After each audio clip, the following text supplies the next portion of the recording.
I am Ibrahim. I am from Turkey. I'm 56 years old.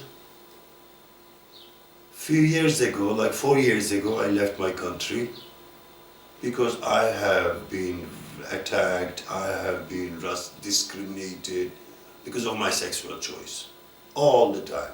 Even my family refused me, said go from here. Even they take the house, they gave it to me from my mother.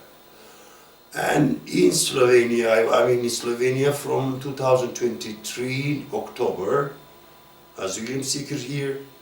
I just wanted to come to a little bit more civilized, modernized, wide vision country. And I'm here more than 20 months. Yes, I was attacked in Kotnikova immigrant camp in Ljubljana. I was attacked by my roommate. He and his friends, they were so anti-gay, even in corridors, everywhere they are talking about gays. Just humiliate, are not acceptable choice. They were looking from their perspective like we are not even a human. They were so much insulting and humiliating you. Yeah. I was attacked with the knife. I have a scar around here. And I was on the floor, I don't know how many minutes. I wake up, stand up, all of my body was in blood. And ambulance came, police came. They wrote penalty to this African guy. And that's it. And they go. They took me to hospital. I was in the hospital for some hours. Then I returned back. I looked for a chance to stay outside the camps, at least for some period, because I was psychologically under pressure so much. I asked Red Cross, please find me somewhere.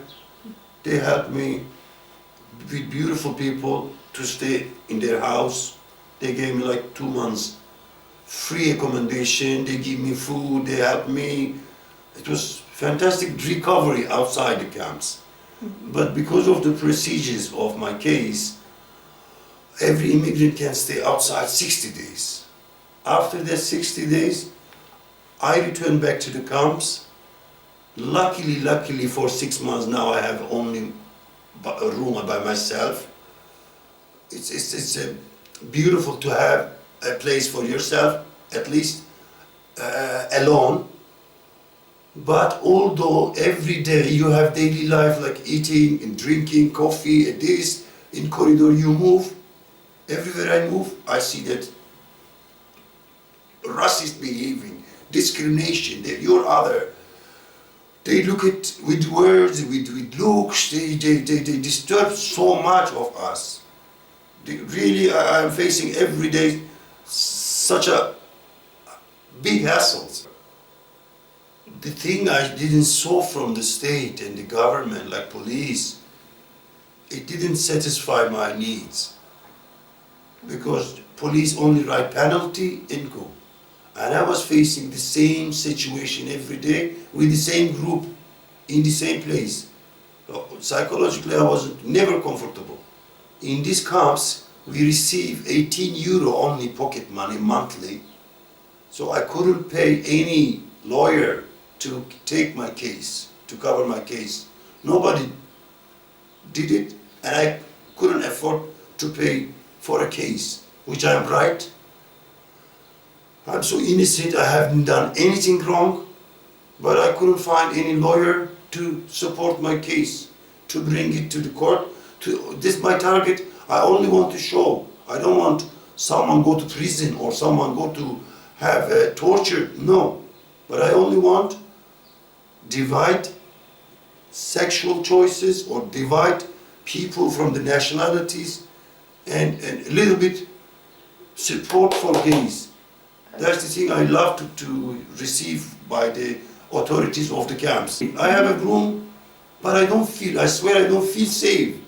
Someone from the window, someone by the door, you go to corridors, they're looking at you as there is nothing to do. They're chasing your behaving. I will recommend some lawyer to take our case, which we are in an impossible position to pay any lawyer.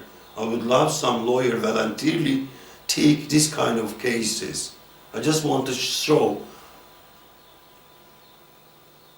I'm a simple, innocent person. Why is that happening to us? That's the question I want to ask. One lawyer, please, anyone, take our case, this kind of cases. If I could pay, I'm sure I would win my case. Because I don't have money, I have to suffer with this psychology. All over I go to, in this, even the city, not only camp, wherever I go we see these people and they mention you are other, with even their look. And it's really disturbing me so much. I can't be myself. Never ever, I cannot be even in society outside the camps. Because so much other looks, I lost my self-confidence. I did, yes, I did. We have a psychiatrist there, every week he comes. I go 2 or 3 times a month, speak to him. I feel very comfortable. He prescribed me some medication and I'm using them, especially sleeping pill, because I don't feel safe. I swear I cannot sleep. I never feel safe. I only sleeping pills and then at night I sleep. That's it. That's how difficult life is for us.